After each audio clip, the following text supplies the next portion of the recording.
Quizá nos hemos dado cuenta que de seguir actuando igual, vamos a obtener siempre los mismos resultados.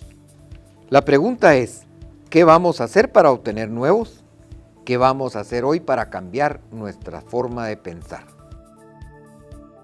Gracias por permanecer en nuestra sintonía. Estamos de vuelta en esta interesantísima plática al respecto de lo que constituye la educación, la economía con sus variantes de la prosperidad y la pobreza, y las emociones como fundamento de todo esto. Hoy tenemos a un excelente invitado, al licenciado José Raúl González Merlo, quien nos está ilustrando muy acertadamente al respecto de esto. José Raúl, como estábamos platicando antes de irnos al corte, yo te mencionaba el hecho de no sentirnos libres a pesar de que no vivimos restringidos a un espacio o vivimos confinados a una cuadra o algún tema por el estilo, pero en realidad percibo que en nuestros países no nos sentimos libres. Nuestro sistema sociopolítico, económico, ético y humano no nos permite ser libres. ¿Estoy equivocado o crees que estamos en la línea correcta? Yo creo que es un punto fundamental. Obviamente la libertad no es absoluta. Nadie es absolutamente libre. Por supuesto. Pero este es un tema que se ha investigado muchísimo. Me vienen a la mente dos instituciones. Una es el Instituto Fraser de Canadá y el otro es la Fundación Heritage de Estados Unidos. Y ambas instituciones han medido lo que se conoce como el índice de libertad económica. Y le han entrado por diferentes matices y han llegado a las mismas conclusiones.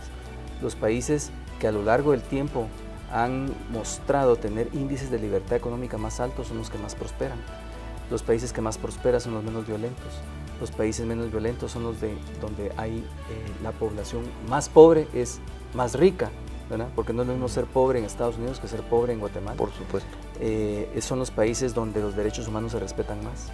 Son los países en donde los niveles de criminalidad son más bajos y donde el nivel de desarrollo humano es más alto. Entonces la libertad es una herramienta fundamental para el pleno ejercicio de los derechos humanos y para gozar de esa prosperidad que tanto ansiamos. Entendiendo que la libertad tiene diferentes matices, por ejemplo, como lo miden estas instituciones, es la libertad para comerciar, por ejemplo, es fundamental, el comercio genera prosperidad. La libertad para comerciar no solo interno, sino también con otros países que tienen los ciudadanos.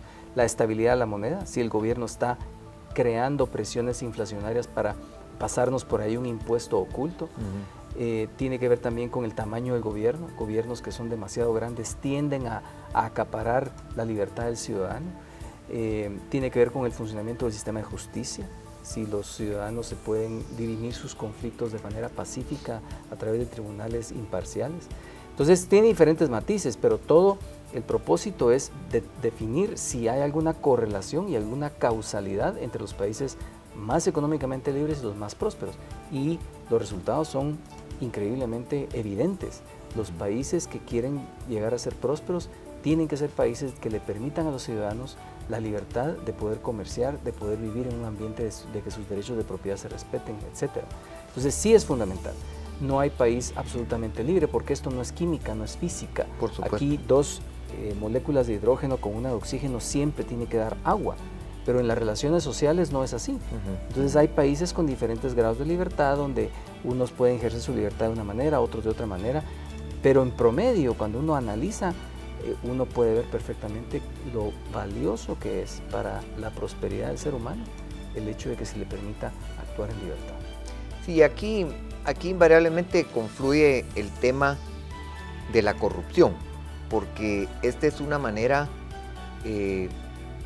pues no tanto psicológica y no tanto emocional, sino que más específicamente de tema material, que limita mucho las opciones de los ciudadanos, que los ciudadanos tienen en un sistema político y económico para echar adelante sus proyectos, para echar a andar sus proyectos.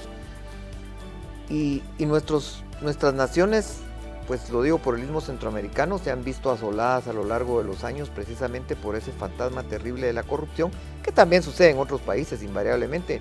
No nos vamos a circunscribir al tema centroamericano, pero que sí nos limitan mucho en poder cumplir nuestros sueños, en echar a andar adelante nuestros proyectos y en realmente propiciar el crecimiento de nuestros proyectos, ¿verdad, José Raúl? Sí, la corrupción es un peso con el cual los ciudadanos cargan, porque es lo que los economistas llaman un peso muerto a nivel económico. Hay mucho desperdicio y en vez de que, por ejemplo, los recursos se utilicen para administrar un buen sistema de justicia, no se utilizan para eso, sino para enriquecer a determinado grupo en el poder.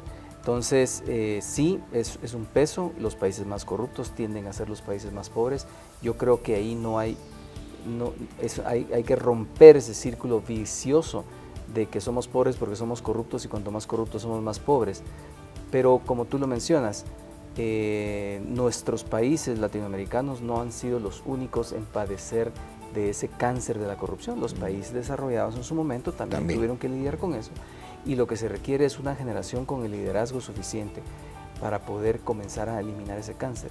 Y al eliminarse progresivamente el tema de la corrupción, que tiene que ver con los valores de la sociedad, que tiene que ver con el liderazgo de lo social, que tiene que ver con el liderazgo de los pastores, de los rabinos, de los sacerdotes, que puedan transmitir esos valores a las generaciones, si se va eliminando eso, inmediatamente se comienzan a cosechar también los beneficios de la prosperidad económica y ahí ese círculo vicioso se vuelve un círculo virtuoso, porque a mayor prosperidad la sociedad está cada vez menos dispuesta a lidiar o a permitir que sus gobernantes sean corruptos y eso nos lleva, por ejemplo, a países de nuevo como los europeos, donde existe corrupción, pero los niveles de corrupción son mucho más manejables, la prosperidad se dio, la sociedad es mucho menos tolerante a ver esos enriquecimientos ilícitos y se generó ese círculo virtuoso.